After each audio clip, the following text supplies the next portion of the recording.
gyud og tarong ha, makakuha og 28 og 30 tagana kog 10 pesos. Og ma-perfect tagana kog 20. Kung makakuha 32 over 32 tagana kog 20 pesos. Og 28 ra or dili 30 tagana kog 10.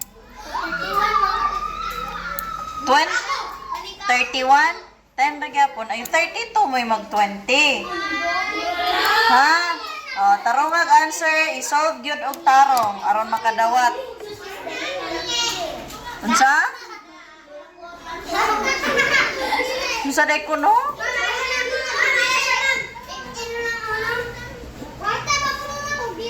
Kwarta gani, magani ako 20 pesos. Ah. Abe ninyo points? Dili uy, hatag nako kwarta. Basta makakuha, ha?